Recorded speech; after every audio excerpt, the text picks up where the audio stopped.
Hello दोस्तों, स्वागत है आप सभी का एग्ज़ाम क्रैकर्स में। दोस्तों बायोलॉजी की जो हमने सीरीज शुरू की है उसमें आज हमारी तीसरी वीडियो है। इसके पहले हमने 2 वीडियो कंप्लीट की हैं और पिछली वीडियो में हमने कोशिका की संरचना के बारे में पढ़ा था। और आज की वीडियो में हम पढ़ने वाले हैं कोशिका विभाजन यानी सेल डिवीज़न के बारे में।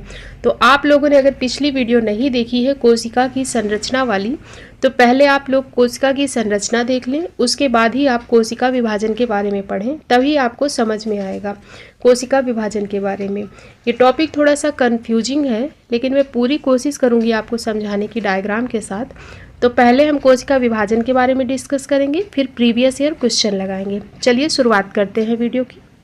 सबसे पहले हम जानते हैं कोशिका विभाजन है क्या। एक कोशिका जब अपने आप को विभाजित करके बहुत सी नई कोशिका बनाती है, इसी को कोशिका विभाजन कहते हैं।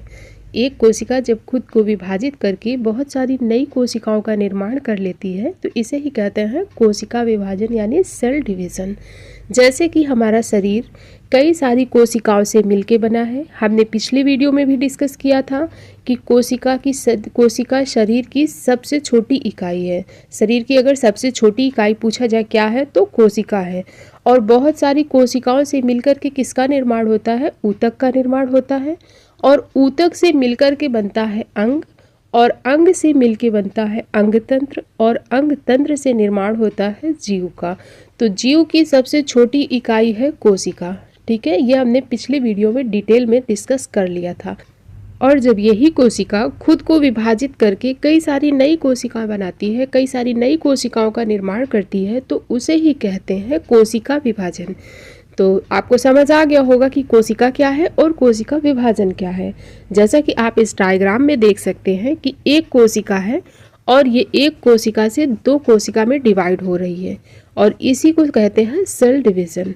तो कोशिका विभाजन क्यों आवश्यक है ये जानते हैं। कोशिका विभाजन क्या है ये तो समझ लिया, लेकिन ये जरूरी क्यों है कोशिका विभाजन, इसके बारे में जानते हैं। तो कोशिका विभाजन वृद्धि और विकास के लिए यानी ग्रोथ एंड डेवलपमेंट और रिप्रोडक्शन प्रजनन के लिए जरूरी है। तो वृद्धि और विकास के लिए जरूरी है कोशिका विभाजन, क्योंकि शरीर की वृद्धि और विकास होगा तभी तो शरीर ग्रोथ करेगा। तो वृद्धि और विकास के लिए जरूरी है कोशिका विभाजन। और प्रजनन हमारे जन्म के लिए भी जरूरी है कोशिका विभाजन। जन्म लेने के बाद भी जरूरी है, यानी जन्म के लिए भी जरूरी है, और जब जन्म ले लेगा इंसान तो उसके जन्म के बाद भी कोशिका विभाजन जरूरी है, तभी उसकी वृद्धि होगी, उसका विकास होगा। उम्मीद है आप समझ गए होंगे कि कोशिका विभाजन क्यों आवश्यक है। अब देखते हैं कि सर्वप्रथम कोशिका विभाजन के बारे में किसने बताया, किसने जानकारी दी, किसने देखा। तो कोशिका विभाजन को सर्वप्रथम 1855 ईस्वी में विर्चाउ ने देखा। विर्चाउ ने हमें कोशिका विभाजन के बारे में बताया, और लैटिन भाषा में इनकी एक स्टेटमेंट भी है, और इस स्टेटमेंट को देकर के एग्जाम में क्वेश्चन भी बनता है। तो इस स्टेटमेंट को आप याद रखें कि ये किसका स्टेटमेंट है। इन्होंने स्टेटमेंट दिया लैटिन भाषा में कि ओमनी सेल्यूला असेल्यूला, ओमनी सेल्यूला असेल्यूला, जिसका अर्थ क्या है कि नई कोशिकाओं का निर्माण पहले से मौजूद कोशिकाओं से होता है। अर्थात जितनी कोशिकाएं हैं नई पहले से मौजूद पुरानी कोशिका से बनी हैं। तो ये है स्टेटमेंट किसका? विर्चाउ का। तो याद रखना ये स्टेटमेंट। अगर ये स्टेटमेंट देके आपसे क्वेश्चन पूछा जाता है कि ये किसका स्टेटमेंट है, किस वैज्ञानिक का, तो याद रखें ये विर्चाउ का स्टेटमेंट है। ठीक है, और जिसका हिंदी में अर्थ क्या है? इसका हिंदी में अर्थ है कि नई कोशिकाओं का निर्माण पहले से मौजूद कोशिकाओं से होता है। अर्थात जितनी कोशिकाएं हैं नई पहले से मौजूद पुरानी कोशिकाओं से ही बनी हैं। ठीक है, नई कोशिकाएं पहले से मौजूद कोशिकाओं से बनती हैं। इसे उदाहरण से समझते हैं। जैसे कि ये एक कोशिका है और इसी कोशिका से आगे चल करके 2 नई कोशिकाओं का निर्माण हो रहा है, 2 नई कोशिकाएं बन रही हैं।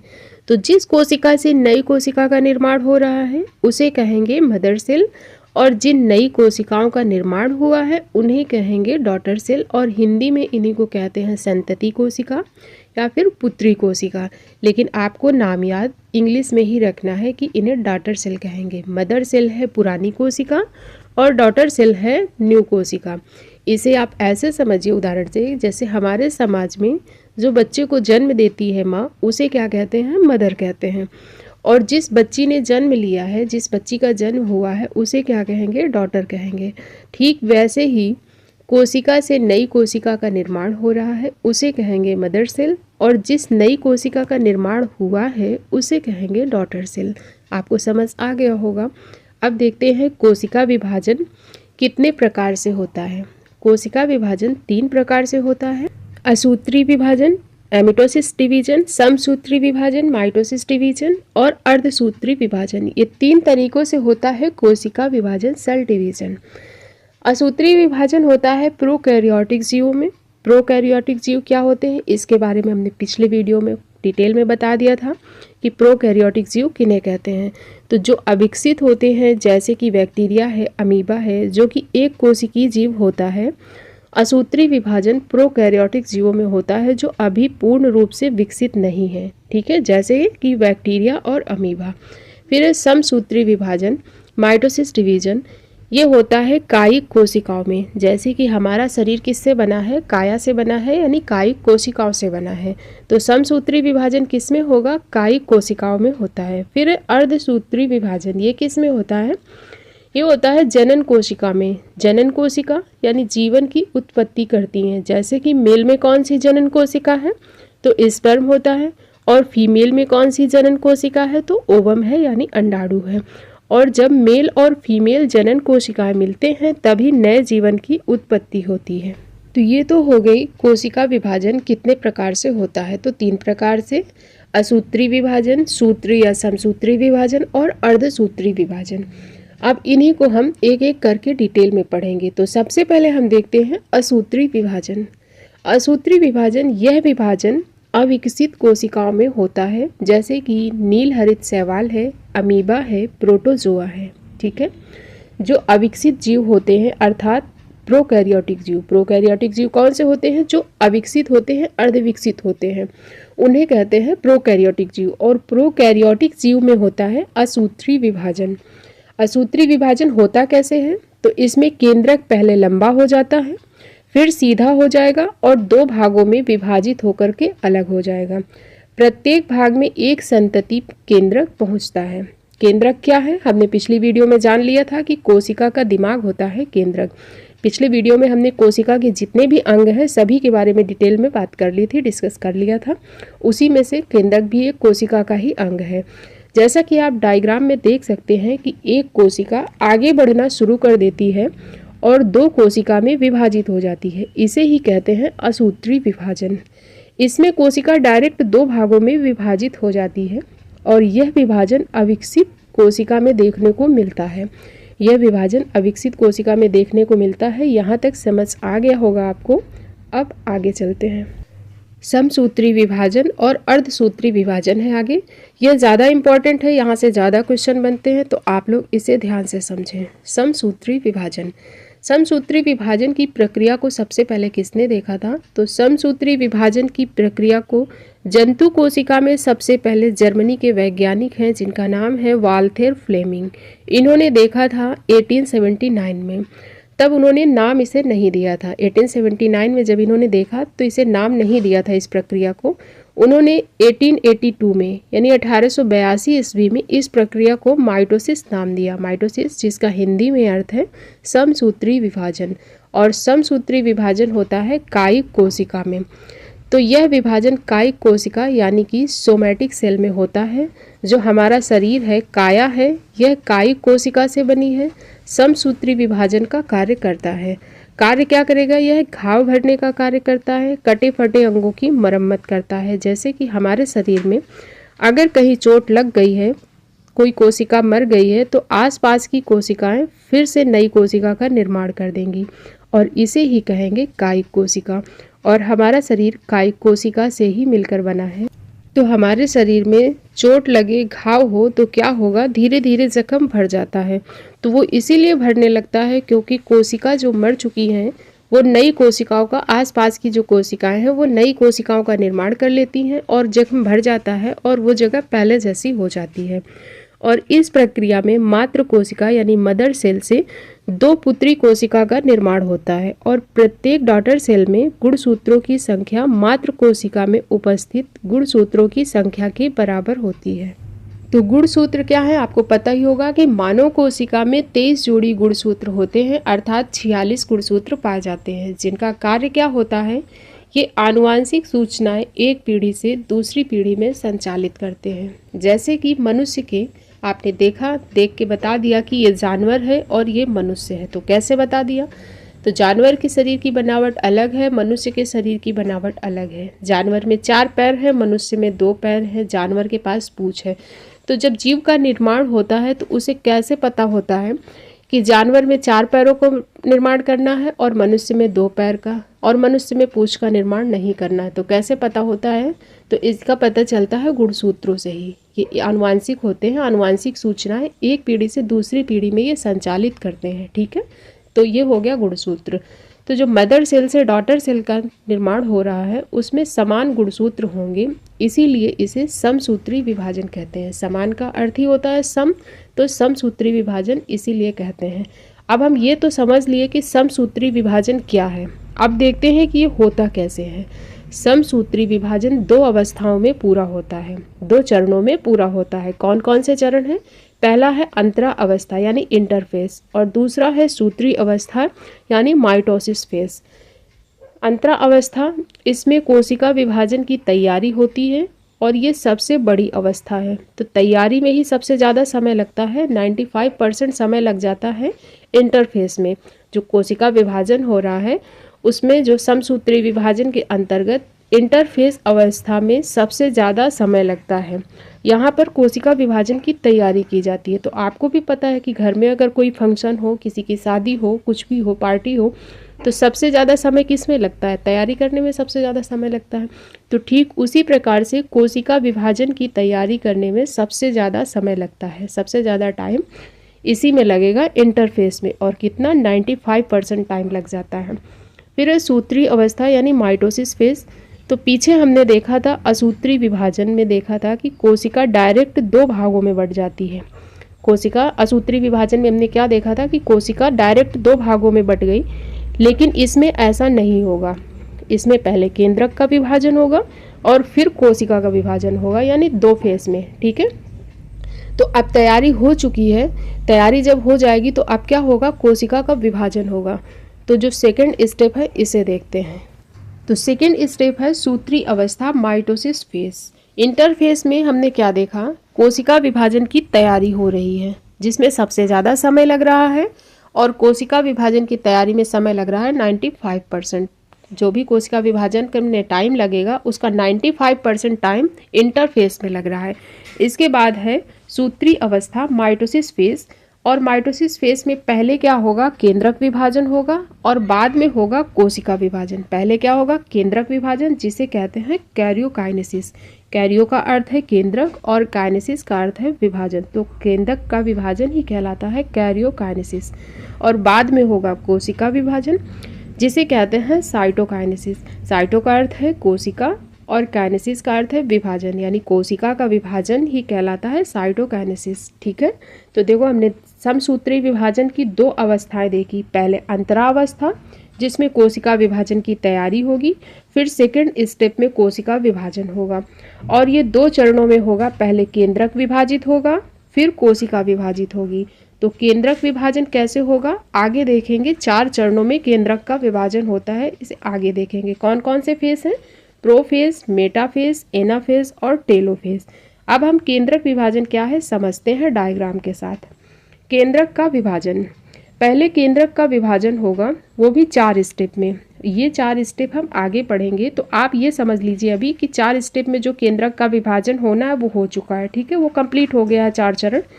तो केंद्रक विभाजन होगा, डायग्राम में देखें आप कि ये कोशिका के अंदर केंद्रक है, और 4 चरण कंप्लीट होने पर 2 केंद्रक हो गए। कोशिका के अंदर जो 1 केंद्रक था, ये 4 चरण कंप्लीट होने के बाद केंद्रक 2 हो जाएंगे। ठीक है, एक ही कोशिका में 2 केंद्रक बन चुके हैं। फिर अगला स्टेप होगा, अगला चरण होगा कोशिका विभाजन। जब एक कोशिका में 2 केंद्रक का निर्माण हो चुका है, अब होगा कोशिका विभाजन। तो पहले केंद्रक का विभाजन हो चुका है, अब होगा कोशिका विभाजन। और कोशिका विभाजन में क्या होगा कि इसमें जो केंद्रक 2 केंद्रक बन गए हैं, अब ये 2 कोशिकाओं में विभाजित हो जाएंगे, अर्थात 2 कोशिकाएं बन जाएंगी, और जो नई 2 कोशिकाएं बनेंगी इन्हें कहेंगे डॉटर सेल। तो समसूत्री विभाजन की यही प्रक्रिया है, पहले 4 स्टेप से गुजरना पड़ेगा, फिर एक ही कोशिका में क्या होगा, 2 केंद्रक का निर्माण हो जाएगा और इसके बाद फिर 2 कोशिकाओं का निर्माण हो जाएगा। तो समसूत्री विभाजन की प्रक्रिया उम्मीद है आपको समझ आ गई होगी। अब हम केंद्रक का विभाजन जो 4 स्टेप से गुजर रहा था, 4 चरणों से, उसे समझते हैं कि वो 4 चरण कौन से हैं। इनमें सबसे पहला स्टेप है पूर्वा अवस्था, जिसे इंग्लिश में कहते हैं प्रोफेस। कोशिका की वास्तविक विभाजन की शुरुआत इसी फेस में होती है। इसमें क्रोमोसोम झुंड में दिखाई देते हैं। क्रोमोसोम क्या है, अर्थात गुणसूत्र। आप इस डायग्राम में देखिए, देख सकते हैं कि क्रोमोसोम झुंड में दिख रहे हैं और इन्हें काउंट नहीं किया जा सकता, इन्हें गिना नहीं जा सकता है। तो इस अवस्था में क्रोमोसोम को गिना नहीं जा सकता है और इसमें तारककाय यानी सेंट्रोसोम दोनों ध्रुवों की ओर जाने लगते हैं। तो ये तारककाय क्या है, इसे हमने कोशिका के अंग वाले वीडियो में यानी पिछले वीडियो में पढ़ लिया था कि कोशिका के कौन कौन से अंग हैं, और कोशिका के अंग का ही भाग है तारककाय।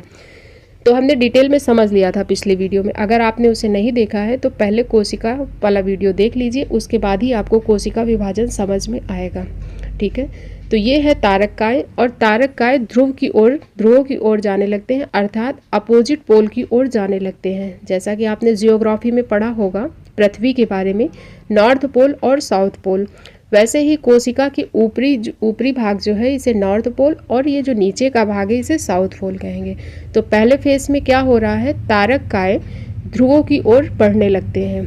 और ये ध्रुवों की ओर बढ़ क्यों रहे हैं, तो इसे हम अगले स्टेप में समझते हैं। अगला स्टेप है हमारा क्या, मेटाफेज। मेटाफेज में देखते हैं, इस अवस्था में क्रोमोसोम मध्य में एक लाइन में व्यवस्थित हो जाते हैं। प्रोफेज में हमने क्या देखा कि क्रोमोसोम झुंड में थे, जिन्हें कि काउंट में नहीं किया जा सकता था। पहले स्टेप में क्या था, क्रोमोसोम झुंड में थे, उन्हें गिना नहीं जा सकता था। और दूसरे फेज यानी मेटा फेज में गुणसूत्र एक लाइन में खड़े हो गए। ठीक है, जैसे कि आप ऐसे समझो कि कोई भीड़ है, झुंड लगाए लोग खड़े हैं। अगर आपको बोला जाए कि आप काउंट करके आइए कितने लोग हैं, गिन के आइए, तो आप काउंट नहीं कर पाएंगे। क्या करेंगे, उन्हें पहले लाइन में खड़ा करेंगे, फिर आसानी से उन्हें काउंट कर लेंगे। ठीक वैसे ही यहाँ समझिए कि पहले स्टेप में यानी प्रो फेज में क्रोमोसोम झुंड में थे, जिन्हें काउंट नहीं किया जा सकता था, गिना नहीं जा सकता था। फिर दूसरा स्टेप आया मेटाफेज। तो मेटाफेज में क्या हो रहा है कि जो भी क्रोमोसोम है ये एक लाइन में आ गए, अब इन्हें आसानी से गिना जा सकता है। तो इस अवस्था में क्रोमोसोम को आसानी से गिना जा सकता है तथा अध्ययन की दृष्टि से ये सबसे महत्वपूर्ण अवस्था है। इसमें तारककाय सेंट्रोसोम दोनों ध्रुव पर पहुंच जाते हैं तथा तारककाय से तर्कतंतु स्पिंडल फाइबर निकल आते हैं। तर्कतंतु क्या है, एक धागा नुमा संरचना होती है और इन सेंट्रोसोम से बाहर निकलना शुरू हो जाती है। तो पहले फेज में हमने देखा था, प्रो फेज में तारककाय ध्रुवों की तरफ बढ़ रहे थे और मेटा फेज में ध्रुव में पहुंच गए। तो जो धागा नुमा संरचना निकल आती है, इनमें ये गुणसूत्रों को अपनी ओर पकड़ करके खींचने लगेंगे। ठीक है, डायग्राम आप देख सकते हैं, देखते चलिए डायग्राम को साथ साथ कि अब ये खींचने में कामयाबी इनको मिलेगी या नहीं मिलेगी, ये हमें अगले स्टेप में पता चलेगा। ठीक है, तो प्रो फेज में हमने क्या देखा था कि तारककाय ध्रुवों की तरफ बढ़ने लगे हैं और क्रोमोसोम हमें झुंड में दिखाई दे रहे हैं। और मेटाफेज में हमने देखा था कि जो झुंड में थे क्रोमोसोम वो एक लाइन में आ गए और जो तारककाय था सेंट्रोसोम जो ध्रुवों की तरफ बढ़ रहा था वो ध्रुवों पर पहुंच जाता है और उससे एक धागा नुमा संरचना निकल आती है जिसे तर्कतंतु कहते हैं और उसी से ये क्या क्रोमोसोम को अपनी तरफ खींचने लगते हैं। अब खींचने में कामयाबी इनको मिलती है या नहीं, ये थर्ड स्टेप में देखते हैं। चलते हैं एनाफेज की तरफ। थर्ड स्टेप है हमारा एनाफेज। एनाफेज में तर्कतंतु क्रोमोसोम को दोनों ध्रुवों की ओर खींच लेते हैं। मेटाफेज में ये तंतु क्रोमोसोम को खींच रहे थे और इन्हें कामयाबी मिली है आकर के एनाफेज में, और ये कोशिका विभाजन की सबसे छोटी अवस्था होती है। तो अगर आपसे क्वेश्चन पूछा जाता है तो इसे याद रखें कि कोशिका विभाजन की सबसे छोटी अवस्था है एनाफेज। इसके बाद हमारा आखिरी चरण, चौथा चरण कौन सा है, टेलोफेज है। टेलोफेज में गुणसूत्र विपरीत ध्रुवों की ओर एकत्रित हो जाते हैं। गुणसूत्र समूह के चारों तरफ केंद्रक झिल्ली का निर्माण हो जाता है। एक कोशिका के अंदर 2 केंद्रक का निर्माण हो जाता है। तो कोशिका विभाजन का फर्स्ट स्टेप यहाँ कंप्लीट होता है। हमने कोशिका विभाजन के 2 स्टेप पढ़े थे, केंद्रक का विभाजन और उसके पश्चात कोशिका का विभाजन। तो केंद्रक का विभाजन होना था 4 स्टेप में और वो चारों स्टेप हमने कंप्लीट कर लिए हैं। अब हम देखते हैं कोशिका विभाजन। कोशिका विभाजन यह समसूत्री विभाजन की सबसे अंतिम अवस्था है। इस अवस्था में कोशिका द्रव्य 2 भागों में विभाजित हो जाता है, अर्थात एक कोशिका से 2 कोशिकाओं का निर्माण हो जाता है। डायग्राम देखें, एक कोशिका में ये 2 केंद्रक हैं और एक कोशिका से 2 कोशिका का निर्माण हो रहा है। इसे ही कहते हैं समसूत्री विभाजन। तो हमने असूत्री विभाजन और समसूत्री विभाजन दोनों कंप्लीट कर लिया है, पढ़ लिया है। अब है हमारा नेक्स्ट अर्धसूत्री विभाजन। तो हम देखते हैं अर्धसूत्री विभाजन। अर्धसूत्री विभाजन फार्मर तथा मूरे ने 1905 में कोशिकाओं में अर्धसूत्री विभाजन को मायोसिस नाम दिया। अर्धसूत्री विभाजन की खोज सर्वप्रथम वीजमैन ने की थी, लेकिन इसका सर्वप्रथम विस्तृत और अध्ययन स्ट्रासबर्गर ने 1888 में किया। तो अगर नाम देने की बात पूछे तो फार्मर तथा मूरे ने नाम दिया था अर्धसूत्री विभाजन और 1905 ईस्वी में। और अगर खोज की बात करें तो वीजमैन ने की थी, लेकिन इसका सर्वप्रथम विस्तृत अध्ययन किसने किया था? तो स्ट्रासबर्गर ने 1888 ईस्वी में किया था। यह विभाजन केवल जनन कोशिका स्पर्म एंड ओवम में होता है। इसमें पुत्री कोशिका यानी डॉटर सेल में गुणसूत्रों की संख्या मातृ कोशिका मदर सेल में उपस्थित गुणसूत्रों की संख्या की आधी होती है। इसमें विभाजन की क्रिया 2 बार होती है, जिसके फलस्वरूप 4 पुत्री कोशिकाओं का निर्माण होता है। समसूत्री विभाजन में हमने विभाजन 1 बार देखा था, इसमें 2 बार विभाजन होगा, जिसके फलस्वरूप 4 पुत्री कोशिका यानी 4 डॉटर सेल का निर्माण होता है। समसूत्री विभाजन में 1 कोशिका से 2 कोशिकाओं का निर्माण हो रहा था, लेकिन अर्धसूत्री में 1 कोशिका से 4 कोशिका का निर्माण होता है। डायग्राम में देखें और समझें। मदर सेल है और मदर सेल के पास 46 गुणसूत्र हैं, तो डॉटर सेल के पास 23 ही जाएंगे। समसूत्री विभाजन में हमने देखा था कि मदर सेल से डॉटर सेल में 46 गुणसूत्र गए थे, लेकिन इसमें 23 जाएंगे और यह प्रक्रिया 2 चरणों में पूरी होती है, M1 फेज और M2 फेज। M1 फेज क्या है, आइए समझते हैं। तो अर्धसूत्री विभाजन की 2 प्रक्रिया हैं, कौन सी? अर्धसूत्री 1 और अर्धसूत्री 2 यानी M1 फेज और M2 फेज। इसमें भी वही 4 फेज है, जैसा कि हमने समसूत्री विभाजन में पढ़ा था कि केंद्रक विभाजन के 4 स्टेप थे, तो इसमें भी वही 4 स्टेप हैं, लेकिन इनके आगे 1 लगा दिया गया है। प्रोफेज 1, मेटाफेज 1, एनाफेज 1 और टेलोफेज 1। तो ये फेज सेम समसूत्री विभाजन की प्रक्रिया के जैसे हैं, सिर्फ प्रोफेज 1 जो है इसमें ये थोड़ा सा अलग है, तो इसे हम डिटेल में अभी कवर करेंगे। ये प्रक्रिया हो गई M1 की। M1 का मतलब है मायोसिस 1। इसमें भी वही 4 फेज हमने देख लिए कि प्रोफेज, मेटाफेज, एनाफेज और टेलोफेज। इनके फेज के आगे 1 लगा दिया गया, ठीक है। अब है M2 यानी मायोसिस 2 प्रक्रिया क्या है? तो समसूत्री कोशिका विभाजन के समान ही इसमें भी होता है, जिसमें एक जनन कोशिका का 4 पुत्री कोशिकाओं में निर्माण होता है। समसूत्री विभाजन में हमने क्या देखा था कि जब केंद्रक का विभाजन हो जाता है, एक कोशिका में 2 केंद्रक बन गए थे, उसके पश्चात एक कोशिका से 2 कोशिकाओं का निर्माण हो गया था, लेकिन इसमें एक कोशिका से 4 कोशिका का निर्माण होगा, ये अंतर है। और इसमें क्वेश्चन प्रोफेज से ज़्यादा पूछे जाते हैं, क्योंकि सबसे बड़ी अवस्था है प्रोफेज। तो इसे पढ़ते हैं डिटेल के साथ। जो प्रोफेज है इसमें 5 स्टेप होते हैं, इसे 5 स्टेप से होकर के गुजरना पड़ता है। इसके 5 स्टेप हैं लेप्टोटिन, जाइगोटिन, पैकेटिन, डिप्लोटिन और डाइकाइनेसिस। नाम आप याद रखें, ये टॉपिक थोड़ा सा कंफ्यूजिंग है, लेकिन ध्यान से अगर आप समझेंगे तो समझ आ जाएगा। पहले हम देखते हैं लेप्टोटिन को। इस अवस्था में गुणसूत्र उलझे हुए पतले धागों की तरह दिखाई पड़ते हैं और इन्हें क्रोमोनिमेटा कहते हैं। जैसे कि मेल कोशिका और फीमेल कोशिका में 46 गुणसूत्र होते हैं और उनकी संतान में भी 46 गुणसूत्र होते हैं, लेकिन आधे गुणसूत्र माता से मिलेंगे और आधे पिता से, यानी 23 माता से मिलेंगे और 23 पिता से मिलेंगे। डायग्राम देखें तो इस अवस्था में माता पिता से जो गुणसूत्र मिलते हैं वे उलझे दिखाई देते हैं और इन्हें क्रोमोनिमेटा कहते हैं।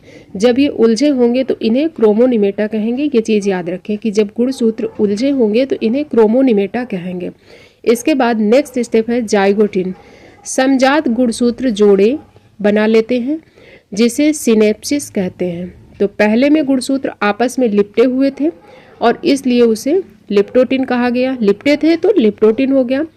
और इसमें जोड़े बना ले रहे हैं, पेयर बना ले रहे हैं, तो इसमें देखें कि ये जोड़े बनाने लगे हैं। और यहाँ से क्वेश्चन पूछा जाता है कि सिनेप्सिस किस अवस्था में पूरा होता है।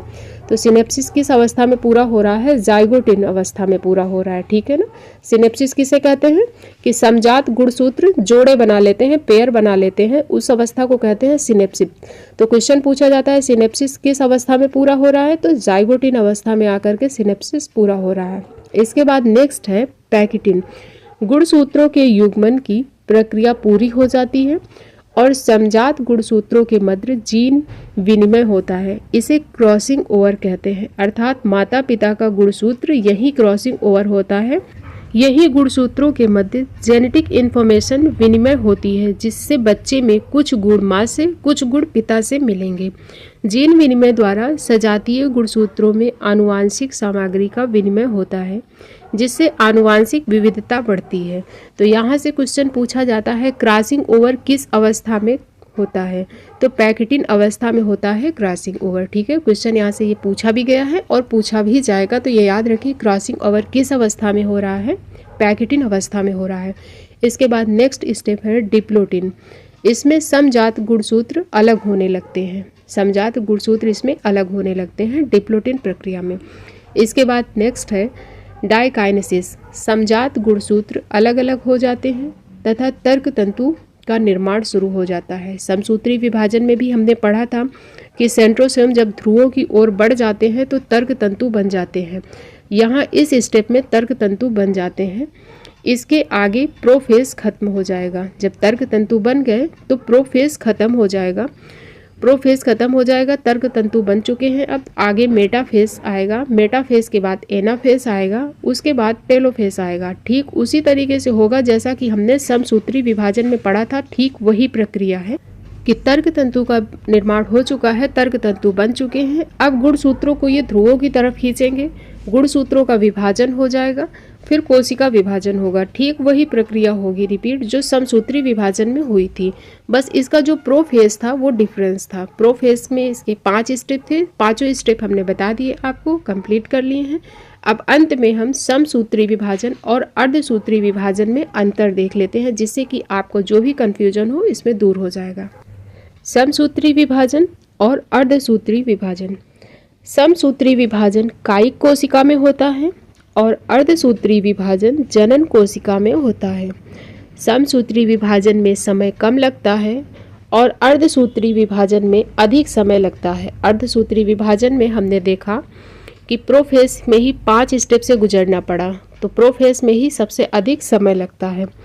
समसूत्री विभाजन, इस विभाजन द्वारा एक कोशिका से 2 कोशिकाओं का निर्माण होता है। समसूत्री विभाजन में हमने देखा था कि एक कोशिका से 2 नई कोशिकाओं का निर्माण हो रहा था, लेकिन अर्धसूत्री विभाजन में एक कोशिका से 4 कोशिका का निर्माण होता है। संतति कोशिका में जनक जैसी ही गुणसूत्र होने के कारण आनुवंशिक विविधता नहीं पाई जाती है समसूत्री विभाजन में, लेकिन अर्धसूत्री विभाजन में संतति कोशिका में जनकों से भिन्न गुणसूत्र होने के कारण आनुवांशिक विविधता पाई जाती है। समसूत्री विभाजन में गुणसूत्रों के आनुवांशिक पदार्थों में आदान प्रदान यानी कि क्रॉसिंग ओवर नहीं होता है। समसूत्री विभाजन में हमने क्रॉसिंग ओवर नहीं पढ़ा था।